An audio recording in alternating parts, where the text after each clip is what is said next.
Hi, my name's Edward Povey. Welcome to the Huf's Tesol certificate program. This is the pre-course video, and in this video I'm going to give you kind of an introduction to the course, some examples of what we're going to be doing in the course, and you're actually going to see an example of the final assessment of this program to give you an idea about the aim and the objective of the whole program. Okay, so yeah, welcome to the course and congratulations for choosing to study with us.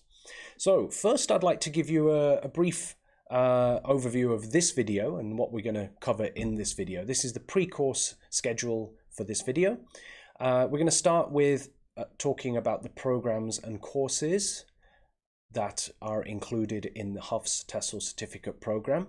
So I'm going to give you an introduction to each course and an overview. Then we're going to talk about what is Tesol, and that involves teaching and language. So we're going to look at both of those aspects of Tesol.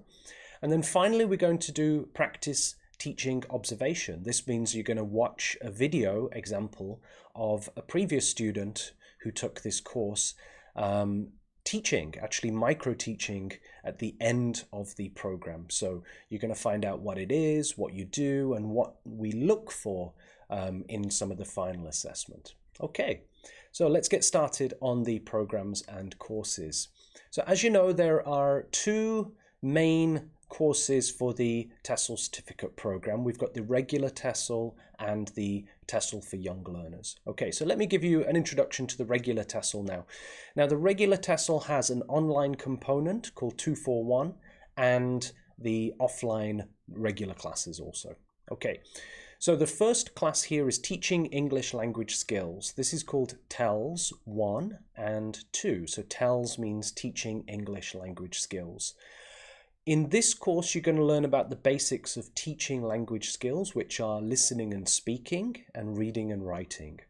A big part of this course is learning about activities, what kind of activities work, and also kind of the practical considerations of teaching, kind of setting up activities and organizing activities and organizing for language teaching in terms of skills. Okay, so that's the TELS 1 and 2, and that course for the 241 online program is also one of the offline courses.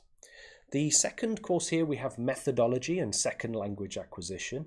So here you're going to learn a lot about the history of theories related to how we learn languages, and then also how that has influenced the methods and techniques that we use in language teaching, especially for the last 100 years or so.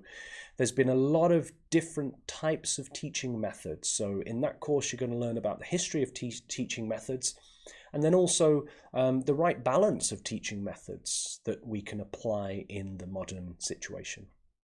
The next course is Materials Development. This is one of the classes that I often teach. In this course, you're going to learn about materials. So you're going to learn about looking at materials, analyzing materials, using materials, organizing materials, creating materials, finding materials, lots of things like that. Also in this course, you're going to learn about lesson planning, because part of materials and part of understanding materials is also how they work within a lesson. So part of materials development, you're also going to learn about lesson planning. The next course is Testing and Assessment. In this course, you're going to learn about lots of concepts related to testing. And I think this is really useful and important in Korea because, you know, a lot of language learners in Korea are interested in taking tests and passing a test in order to do something, very practical reasons. So in this course, you're going to be assessing tests, and also you'll have an opportunity to create tests. So you'll learn about the process of developing tests and also administering tests and assessing the results of those tests. The next course here is Multimedia and Materials. Now, the title sounds similar to Materials Development, but it's actually quite a different course. This course is very practical. This is one of the courses which is actually in a computer lab. So in this course, you're going to be using the computers quite often for creating materials. Now, don't worry, you don't need to have really advanced computer skills, because a big part of creating materials and designing materials is thinking about the educational aspects of those materials. So the multimedia course is kind of a balance of those two things, the practical computer and design skills that we need, but also the educational effectiveness of the materials. And in that course, you're going to have an opportunity to create a PPT and worksheets and flashcards, and at the end, even board games and study boards that you can make. Okay, so that's the regular course. Now let's look at the TESOL for Young Learners course. This course has some similarities with the regular TESOL course. So some things are quite similar, but some things are quite different. Okay, so the first course here is Listening, Speaking and TEE. Now, TEE means Teaching English in English. So it means using English, using classroom English for teaching. So yeah, big part of this is kind of practically using English when you're teaching young learners. And also part of this is listening, okay, so giving listening exposure. When we're learning new languages, listening is actually the first way we're often exposed to new words and new expressions. So listening is really important. Yeah, and of course in this course you are going to see lots of listening and speaking activities for young learners. The same with the Literacy for Young Learners course. This is all about reading and writing, but the focus is for young learners. So it includes a lot of content, things such as phonics and teaching sight words and kind of the basic building blocks of teaching reading. The next course is Materials Development. Now this has some similarities with the Materials Development course in the regular course, but all of the materials and all of the example lessons are for young learners. Okay, so you're going to learn about things like using toys, using objects in teaching, and also the lessons are going to be designed for young learners. The next course, Methodology and Second Language Acquisition, again is quite similar to the regular course. But the final two courses here are very different from the regular course. So on the regular course, you have testing and multimedia and materials. For the young learners, we have two different classes. The first one is storytelling. Storytelling, as I mentioned, listening is a big part of learning language and development of language. So storytelling for young learners is very important for giving them exposure to new language. And of course, it's a great technique. Young learners often learn their first language through storytelling. So using storytelling in an English class helps to make the language learning comfortable and familiar for young learners. The next and the final course here is project learning, which is actually based around projects, which is using topics for teaching. These topics often come from other subjects such as history or science or geography. So project learning means kind of bringing other subjects into the language classroom. And this is very common if you've ever worked or experienced in a kindergarten. The English classes are not just learning language. They're often doing projects, learning about the earth or learning about animals and nature and things like that. So yeah, project-based learning is kind of cross-curricular, bringing other aspects into the language classroom. Of course, the TESOL for Young Learners program, all of the content, the readings, the examples, the materials, and so on, is focused on young learners. That means kindergarten to elementary. So if you're interested in that kind of age group, then I suggest you do the Young Learner course. Okay, if you have any further questions, please contact the office and we can give you more information. I often get a question actually about, what is the readings, what is the homework for these courses. So all of these courses actually have reading homework, and that's to give you a lot of the kind of academic content related to the concepts, the theories, and the ideas behind these things. So they all contain readings, except multimedia and materials. But later in the courses, they're all a little bit different. So some of these courses, for example, testing, you're going to be creating a test. And you do actually do a test in testing as well. But testing is the only class where you do a test. The other classes are very different and very practical. So in the other classes, you're going to be doing things like creating activity plans or lesson plans, creating materials or multimedia. And then some of these classes, you'll also be practice teaching. So that's part of the assessment, is you becoming the teacher and teaching your activity plan or your lesson plan. Yeah, so all of the course is a little bit different. It's not a course that has lots of testing. That's not the best way of practicing and learning teaching. It's very practical. You're going to learn a lot of new ideas and theories, but then you're also going to learn about how to use those concepts in the classroom and what it means for teaching. Okay, so I hope that was a good overview and it gave you an idea about the classes and maybe answered some of the questions and concerns that you had. All right, let's move on. So next, this is our next topic. What is TESOL? Okay, what does this mean? Well, TESOL is an acronym that means Teaching of English to Speakers of Other Languages. So there are two main aspects to TESOL, teaching and language, in this case the English language. So what do those mean? Have a think about that for a moment. What is teaching exactly? What does teaching mean? If you want to pause the video, you can pause the video to have a think. And next, language. What is language? What does it involve? What does it include? Have a think about that. Okay, well, these words may seem to be quite simple, but actually they're very complex topics to think about and discuss. Teaching involves and includes many different aspects and also language. So let's have a look at these in more detail now. So first, let's have a look at teaching. Now, of course, I can't give you an overview of everything related to teaching right now, but I'm just going to give you a few things to give you perhaps a kind of new idea or a new perspective of what is teaching. So the first thing that I think is a big responsibility for the teacher is to generate interest and motivation. So, part of your job as a teacher is to get the students' interest and to keep their interest and to motivate them to learn. So, we can teach using very kind of boring lessons and, learners may learn if we're teaching boring lessons, but I think that's not really a good idea for a teacher. So I think a big part of teaching is keeping the students' interest, keeping their curiosity and motivation. Okay, the next point here is to create opportunities for learning. Now, teaching doesn't just mean explaining. You have to think about teaching from the learner's perspective, and everything should be done to give them opportunities to learn, because the reason we teach is for students to learn. Okay, so yeah, a big part of the course is kind of student-centered activities, organizing things in a student-centered way, even having objectives that are from the student's perspective.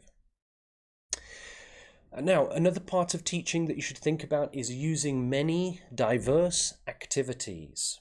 And through this course, you're going to get lots of new ideas about different types of materials you can use, different ways of organizing the class, different ways you can get students to work together, like groups, competitions, and teams, and things like this. The next point here is to provide input and opportunities for output. Okay, so we talked about listening and speaking. This is input and output. And reading and writing. This is also input and output. So learners need input, learners need language input, and they need to be helped in understanding what this language means because they're learning a new language. But then they also need opportunities for outputting that language, to communicate with that language and use the language in the classroom through activities. The next point here, and again this is really important, at an appropriate level. So choosing the right content, the right materials, the right worksheets, the right reading and listening materials. Choosing the correct level for the learners is kind of something that as a teacher you grow to understand, and you get an instinct about what might work and what might not work as well. And the next point here, in a safe classroom environment. So creating a safe classroom environment where students are comfortable with sharing and communicating is really important. You should provide clear instructions. Again, very important part of your job as a teacher. A lot of teaching now is setting up activities and getting students to do tasks, and part of activities and tasks is giving the instructions and setting up these tasks, demonstrating how to do activities and so on. So yeah, this is something you're going to be learning through the course and also practicing with the teaching practice at the end of the course. The next point here, use consistent classroom management. Okay, so as a teacher, you have to think about managing the classroom, organizing the students, the tables, the chairs, the groups, the content, the materials, and so on. So yeah, using good classroom management, leading the class, organizing the class. Providing error correction also. So as a teacher, part of your job is helping learners to overcome mistakes and issues with their language. Now, of course, making mistakes is a natural part of language, but learners need to overcome, and as a teacher, you can demonstrate and model the correct language for them. And use assessment. Yes, so ongoing assessment throughout the course, week by week, and then also final assessment that you might need to check their levels at the end of the course, find out any issues or problems, and that can also help you as a teacher to know, what is working and what is not working.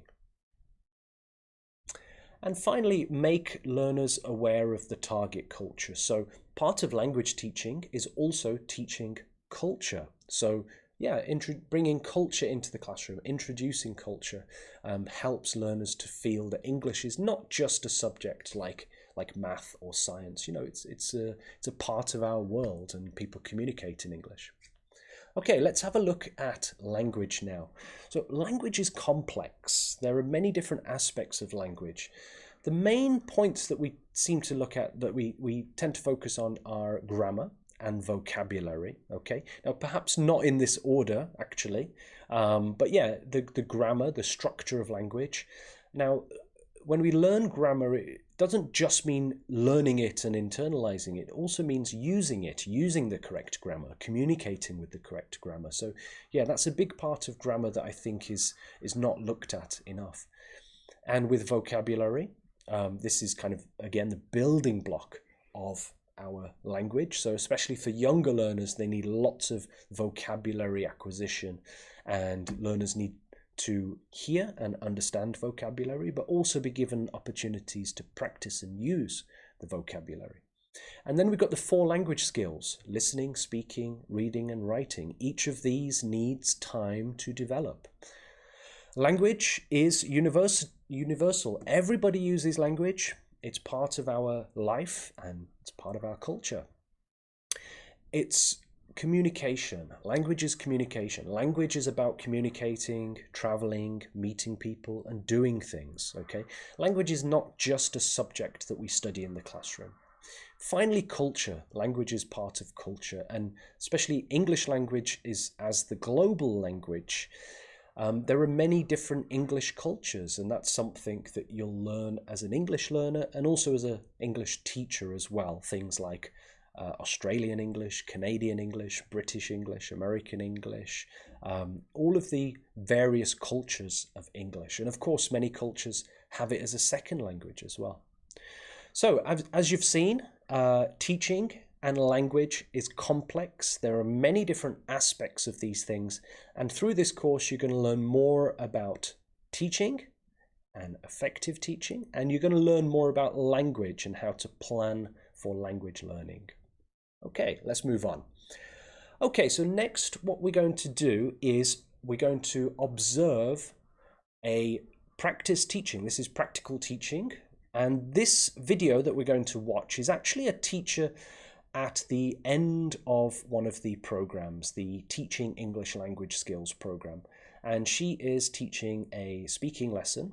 So we're going to watch a video of a TPEC TESOL student teaching an example lesson for the micro-teaching assessment at the end of the TELS 1 course. We will assess the micro-teaching using the rubric. Okay, so here is the rubric on the next page. Let's have a look at this. Now, this is one of the assessment worksheets that we use at the end of the course. And this assessment worksheet gives you information about all of the different things that we're looking for when we are assessing a student doing a teaching demonstration. So let's have a look at these things. First, we've got preparation. Do you think the teacher was prepared and organized? Context.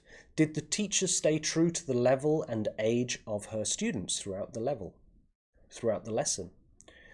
The aim. Did the teacher realize her aim by the end of the lesson? Praise and encouragement. Did the teacher create a positive mood and atmosphere for learning? Lead-in task. Did the teacher create interest, activate background knowledge, and focus students' attention on the topic of her lesson?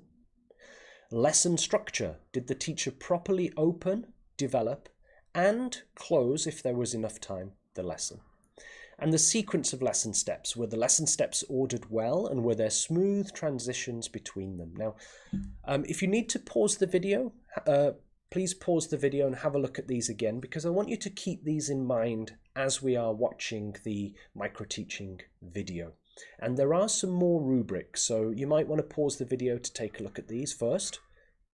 And then if you're back, we'll have a look at the next page. So, activities and tasks. Did the teacher have a nice variety of activities and tasks? Materials. Did the teacher have good materials and use them well? In addition, did she provide instructions before or after handing out materials?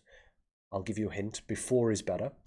And were the students focused on her or the materials? They should be focused on her as she's giving the instructions. Confidence and control. Did the teacher keep anxiety at bay and command the class with sufficient authority and poise throughout her lesson? Was she confident? Voice. Did the teacher have a loud and clear voice that she projected well? Classroom management. Did the teacher go around the room and guide or facilitate the tasks and make herself available for questions and assess how the students are doing? And finally on this page, instructions. Did the teacher give explicit instructions for each activity or task to include modeling and asking comprehension check questions to ensure that students really understood her instructions? And you can see a few examples here. So again, if you need to pause the video, if you want to read through these again, I suggest that you pause the video and take a look at these again to remember them. Okay, now there's one more page. A few more points. Now, as you can see, this rubric is very detailed. There's lots of different aspects of teaching that you need to consider, and these are all of the different things that we look for when you are doing teaching demonstrations. So next one here is learning styles. Did the teacher appeal to different learning styles, for example, visual, auditory, kinesthetic, tactile, as the students learn in different ways? Participation. Did the teacher get students to participate actively? In other words, who spoke more throughout the lesson, the teacher or the students? Do you think this was an appropriate balance for her context and the lesson? Finally, students' attention, their focus, attention, and interest and motivation. Was the teacher able to keep students focused, attentive, interested, and motivated from the beginning of her lesson until the end? Okay, so as I said, there's a lot of things that we're looking for here and a lot of things you need to consider when you're planning a lesson. So we're going to watch this video, and then what I want you to do is, as you're watching the video, think about how the teacher is teaching and consider the rubric points that we've just read and whether her teaching is effective and suitable for the context. So after the video, I'm going to show you the feedback from the teacher assessor for the micro-teaching demonstration. Okay, so please watch this video and watch carefully. Was this effective teaching? Yes, so the title of the lesson is My Favorite Food, and my context is low, intermediate, and upper elementary, middle school first grade. By the end of the activity, students will be able to talk about their favorite food and accurately use lexemes for describing the taste and textures of food, such as sweet, crispy, etc. by a matchmaking activity, survey speaking activity, and writing a blog post about what they learned. So, Hi everyone. Hi. Hello. How are you today? Good. Fine. So did you have lunch? Yeah. Yeah. Oh no? Why not? It was really nervous. So you couldn't eat. So what did you eat for lunch? 선은? I had what is the mandu. Dumpling. You ate dumpling. How about you, 선영? I had 백반. 백반. 백반, right? I like that too. I had a hamburger today. And look at these pictures on the boards. What are these? Food. Yes, they are different kinds of food. So, do they taste same?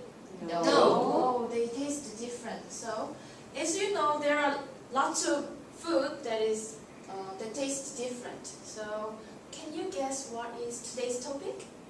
Food. Taste. Yes. Taste and texture. We are going to talk about food, and especially our favorite food and its flavor and texture. So, I will give you a handout worksheet, and there is many pictures on the one side, and the other side you can see that there are a lot of expressions to describe the food. So what you have to do is match the food with the expression. But some food can be described by more than one word. For example, 떡볶이 is chewy and spicy at the same time. So you could have two lines for 떡볶이, right? So after matching, you compare with your answers with your partner. So you two, partner, you two, and you two. Okay? So what do you have to do first? Matching, and then compare Compare my answers. partners. Yes, so I will give you the worksheet to review here or here.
So you just show here.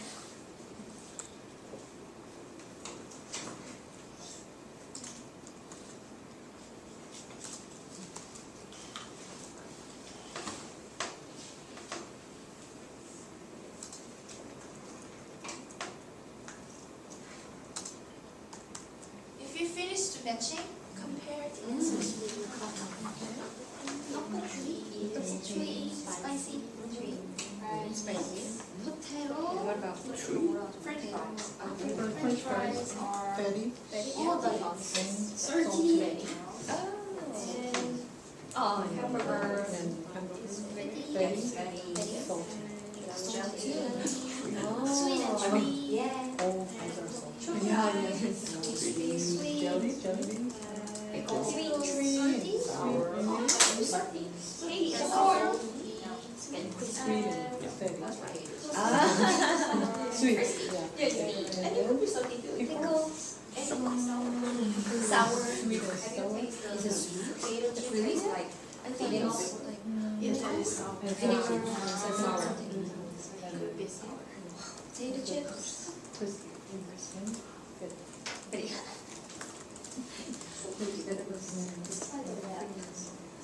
Now, let's check the answers together by using these flashcards. Okay. So I think you may have a lot of answers together. So I will give you this flashcard to you, and you have to put this flashcard to the picture you think it matches with. Okay. So I will give you one, and it is all different. So then, easy one. So tree. So, can you go first, Sanan? Yeah. We will go this around. This round. Easy one. Spicy. Yeah, tteokbokki is spicy. And next.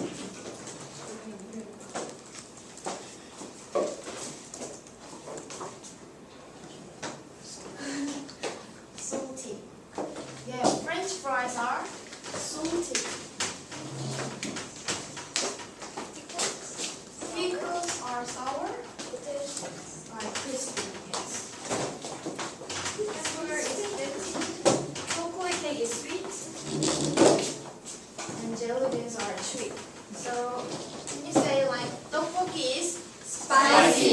And potato chips. Potato chips are crispy. A hamburger is fatty. Jelly beans are sweet. Pickles are sour. The chocolate cake is sweet. French fries are salty. You did a great job. Now, I want to ask you about other food that is sweet or sour, sweet, salty, spicy, crispy, fatty. So with your partner, think about other food that has different kind of taste or texture. With your partner. Okay.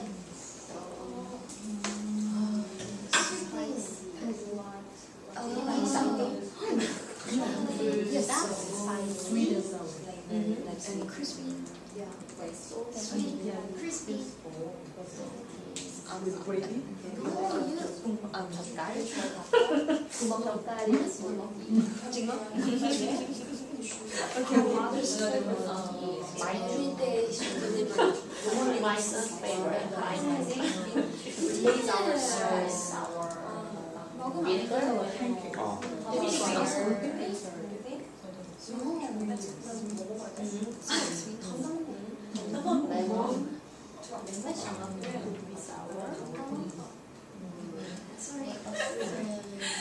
I mean, like 닭발. So can you check together? So what other food is spicy? This team?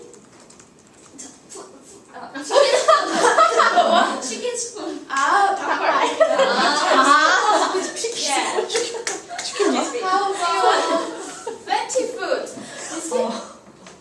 Fatty, we haven't thought about fatty, but it can be ribs, like Ribs. ribs. Yeah. Ribs are like barbecue. Yeah, barbecue ribs. Yeah. How about sweet things? This team? Sweet. Then I want to know that if I want to know my friend's favorite food, then how can I ask him or ask her? Why? What is your favorite? Yeah, that's great. You can ask, what is your favorite food? Can you repeat? What is your favorite food? And what food do you like best? What food do you like best? And which food do you like the most? Which food do you like the most? You can answer the question in these ways, right? And then, how can you answer this question? My favorite food is. So you can answer like, my favorite food is something, or I like something the most or the best. Okay? Now we will do a survey using these question and answer forms. So I will give you a worksheet, and this is divided into 4 parts. In the first part, you have to write your names and classmates' names. And then the second section, you have to write questions from here. So you can choose what you want. And then before we start this activity, I would first like you to fill in the me column first. Me column here is the first column here. And then write questions. So before we start the activity, fill in the me column first and then write questions. So I will give you 2 minutes to do this. So what do you have to do first? Me column. Me column and then Write questions. Write questions. So I will give you a worksheet. 2 and 4. 이거 여기 넣었는데 이거 하나는 손을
So everybody finished the me column and writing questions? Yes. So if you don't finish, take your time a little bit more. I will give you 1 minute more.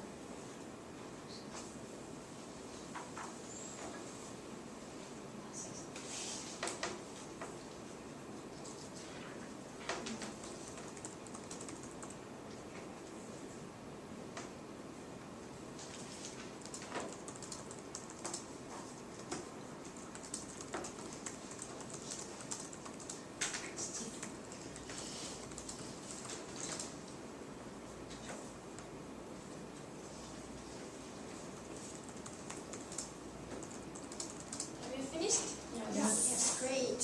Then we will do the survey, and there are 2 sections here. And you have to survey at least 5 friends. And then write their answers into a column here. And one for the food name, like I could say pork cutlet here. And why, if I ask her, and then you have to write their answers, like their taste or textures. So, for example, hello, what is your name? My name is Sunun. Sunun, how do I spell? Suneun. E-U-N. Yes, thank you. What do you like the best? My best food is dumpling Dumpling. You like dumpling? I like dumpling too. Why do you like that? because it is soft and sweet and yummy. Oh yes, thank you. Like this, you have to survey at least 5 friends. So I will say, ready, go. Then you have to stand up with your pen or pencil and with your worksheet. So what you have to do first? Write names. And then survey. Survey. So how many people do you have to survey? 5. 5. So at least 5. So you need to more than 5 people to survey. So are you ready to do survey? Yeah. Yes. Ready? Go!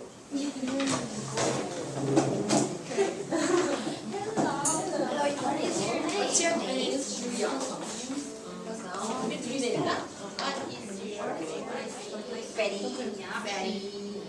So sorry guys, time's up. Okay.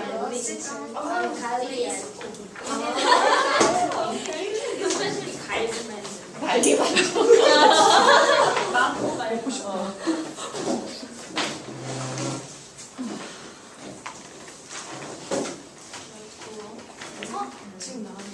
포스트 액티비티. Sorry.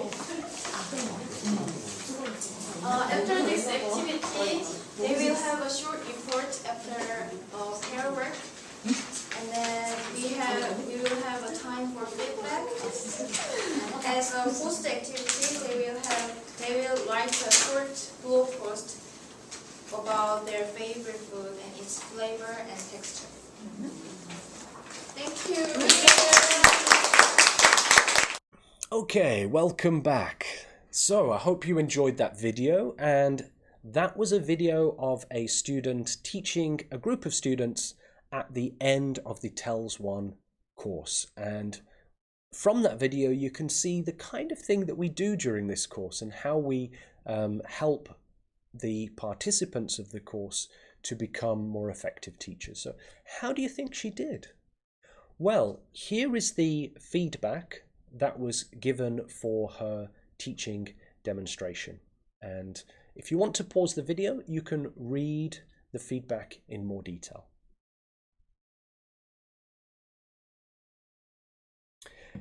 And here are the points related to the rubric. And as you can see at the bottom here, she did very well. The teacher did very well. She was an A+ student, and she covered most of the rubric points well. And again, if you need to pause the video here, you can take a look at the points in more detail. Okay, so this was the feedback from one of our teachers called Scott Smith. He is one of the coordinators for the course. He's the coordinator for the regular course. I'm the coordinator for the Young Learner program. I hope that was interesting and useful for you to see what it's like at the end of the course, and that is an example of some of the assessment at the end of the course. As I mentioned, there's not really any tests in this program. All of the assessment is based on practical things. Okay, so thank you very much for watching our pre-course video. I hope that was useful and interesting, and it gave you some information, some ideas, and some examples of what this course is going to be all about. I look forward to seeing you on the course, and I look forward to seeing you at the Huf's TESOL certificate program. Thank you very much.